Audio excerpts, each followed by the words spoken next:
안녕하세요. 라펙터의 나인석입니다. 지난주에 기아 EV 데이가 스페인에서 있었습니다. 그래서 그 자리에서 EV4의 해치백 모델도 공개되었다. 우리나라에도 해치백 달라. 그리고 EV2는 우리나라에 판매되지 않는다. 아쉽다. 그리고 PV5가 공개되었다. 이런 모델단의 얘기가 많았습니다. 하지만 저는 오늘 좀 다른 얘기를 하고자 합니다. PV5의 포지셔닝이 야같다. 그리고 그 뒤에 숨어있는 이 GMP의 아주 현명하고 절묘한 접근법입니다. 지금부터 시작할게요.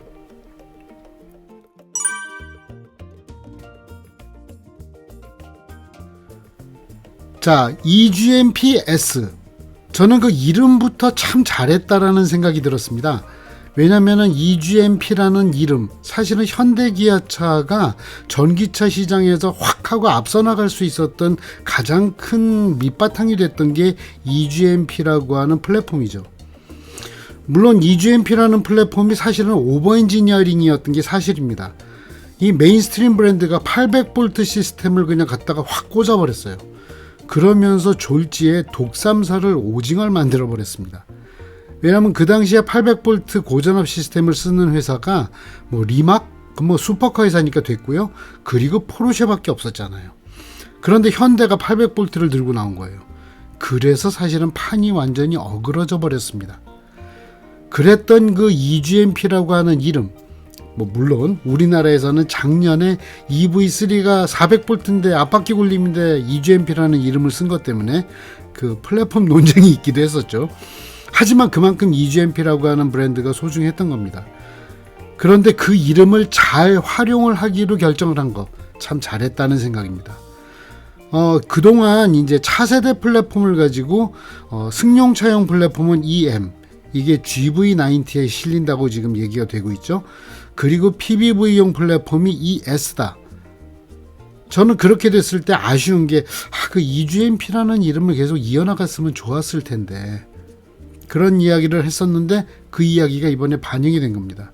그래서 eGMP-S, 그러니까 ES 더하기 eGMP는 eGMP-S 이렇게 된 거죠.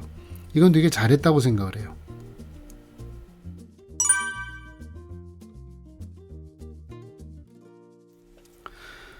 자, 그리고 이번에 제가 정말 놀라고 이거 정말 잘했구나 생각을 했던 게 하나 있습니다. 그건 PV5의 가격 포지셔닝입니다. PV5가 정말 엔트리 모델, 카고 모델의 경우에는 3만 유로 정도에서 시작을 합니다.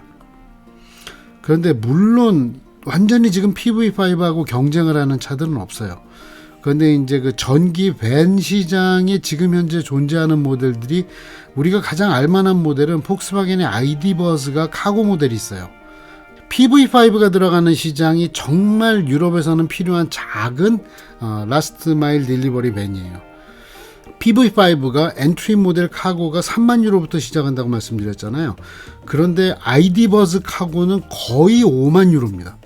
그러니까는 가격적으로 봤을 때는 무주공산이에요. 만약에 폭스바겐이 캐디 같은 차를 가지고서 전동화 모델을 내놓는다, 그러면은 가격을 맞출 수도 있지 않을까? 하지만 이 차는 PV5보다는 공간 활용성이 확실히 떨어지거든요. 이런 면에서 봤을 때 PV5는 가격 포지셔닝을 정말 절묘하게 했다. 그런데 이게 솔직히 돈이 안 되면서 이 가격에 맞추면 사업이 앞으로 계속될 수가 없겠죠. 그러니까 이렇게 팔 수 있는 원가 구조를 만든 거, 저는 이 부분이 정말 현명했고 정말 야같다 라고 생각을 합니다. 저는 이 이야기를 오늘 좀 더 드리려고 해요.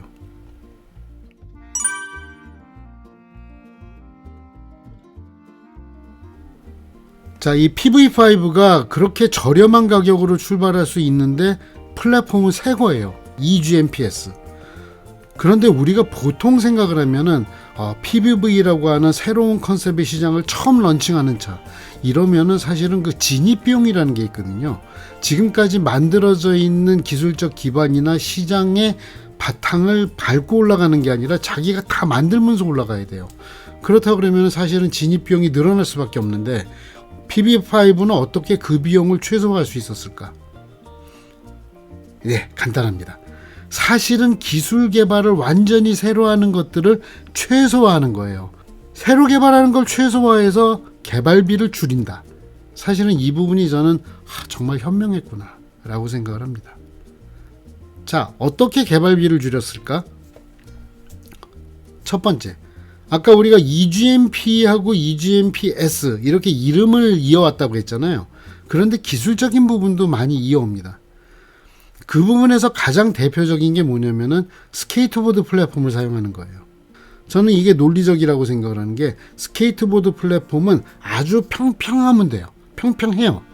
그런데 셀2 바디 같은 경우에는 바디의 모양이 바뀌더라도 거기에 맞춰서 배터리 셀도 집어넣고, 그러니까는 기기묘묘한 데에다 다 채워넣을 수 있다는 게 장점인데, 이 PBV처럼 바닥이 평평하고 낮아야지 그 위에다가 이제 뭐 캐빈 모듈을 바꿔 끼고 이러면서 여러 가지 차종과 여러 시장에 대응할 수 있는, 이런 쪽에는 사실은 스케이트보드 플랫폼이라는 컨셉이 맞아요.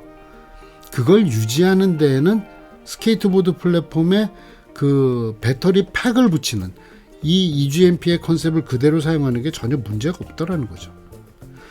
그리고 그 다음에 이제 eGMP가 사용을 했었던 그 통합 모듈형 시스템들이 있어요. 자, 첫 번째는 뭐냐면 3-in-1으로 되어 있는 게 전기 모터, 인버터, 그리고 감속기. 요거가 이제 하나의 하우징 안에 들어가는데, 요거를 그대로 컨셉을 캐리오버 합니다. 그리고 또 한 가지, 이제 여러분들, 저도 이건 되게 궁금한 부분인데, 그 동영상을 보니까 ICCU의 컨셉이 그대로 따라왔어요. ICCU는 사실은 온보드 차저하고 LDC, 로우 볼티지 DC 컨버터, 이것까지 이제 딱 합쳐가지고 두 개를 합친 거죠. 그러니까 3-in-1 하나, 2-in-1 하나, 요렇게 해가지고서 만든 게 eGMP의 통합 시스템의 핵심인데, 그걸 그대로 캐리오버 한 거로 보여집니다. 저도 정말 바라는 건데, ICCU가 이번에 좀 더 완벽하게 안정성을 가져갈 수 있었으면 정말 좋겠습니다. 저 이 부분에 대한 거는 나중에 기회가 되면 확인을 해서 여러분들하고 정보 공유해 보겠습니다.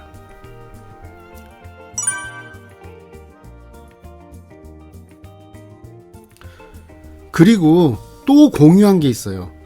eGMP에서 직접 공유했다라고 말하기는 뭐하지만, 기존의 다른 모델들이 컨셉을 개발했던 거, 이런 거를 가져온 게 있어요.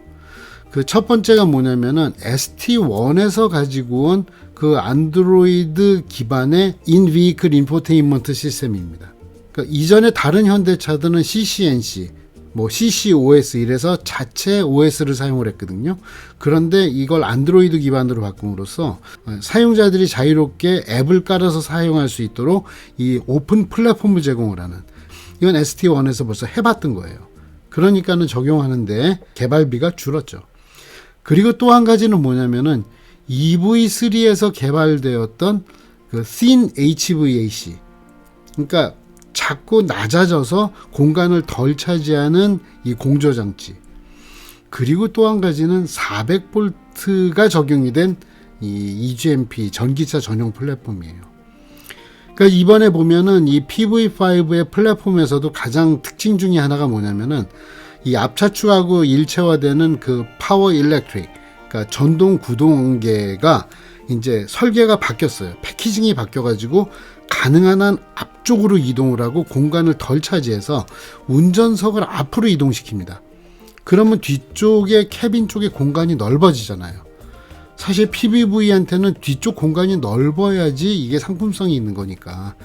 그래서 이걸 어떻게 파워트레인을 앞으로 밀어버리느냐.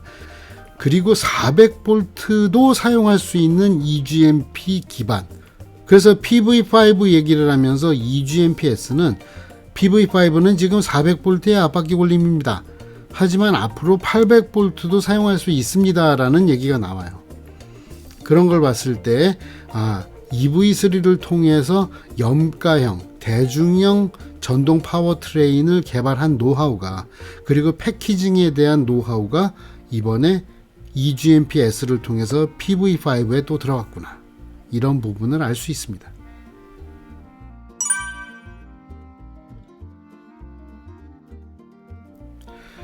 자, 그런데 이게 완전히 그냥 기존에 있던 건 날로 그냥 캐리오버해서 먹은 건 아니잖아요. 새롭게 개발한 것들, 거기에서 가장 중요한 것 중에 하나가 IMA, Integrated Modular Architecture.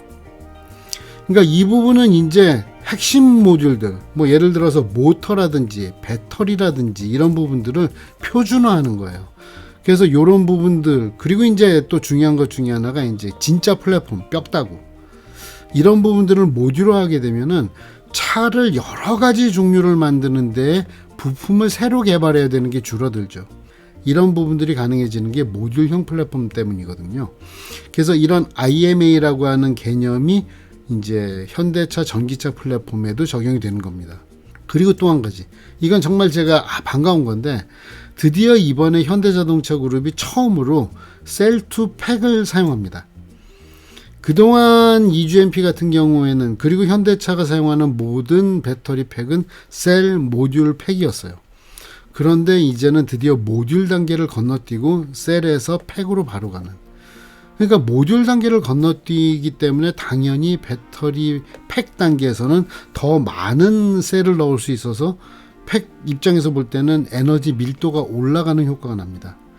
그런데 그만큼 이 배터리 매니지먼트 시스템, 그 셀 모니터링 시스템이 고도화된다라는 부분에 자신이 있었다. 그리고 솔직히 셀2 팩이 이제는 최첨단 기술은 아니잖아요. 그리고 제가 저번에 영상을 올려드렸는지 기억이 안 나는데, 그 미드니켈 셀2 팩 시장을 뺏긴 거가 저는 되게 아깝다라고 말씀드렸어요.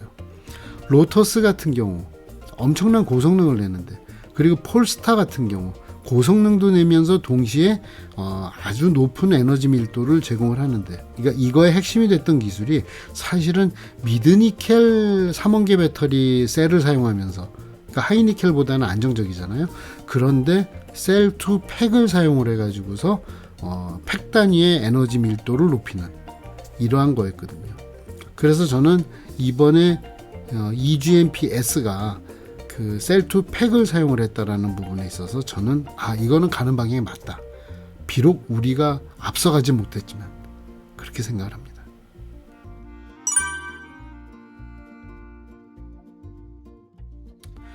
자, 여러분, 지금까지 말씀드렸듯이 EGMP-S 그리고 PV5가 미래를 연다라고 하는 그런 파이오니어적인 얼리 어답터적인 성격 때문에 가격이 괜히 비싸지는 것을 막기 위해서 정말 노력을 했구나, 정말 야갔구나라는 것을 여러분들하고 한번 같이 생각을 공유해 봤습니다. 역시 사업은 돈을 벌어야 됩니다. 지금까지 라픽타의 나인석이었습니다. 감사합니다.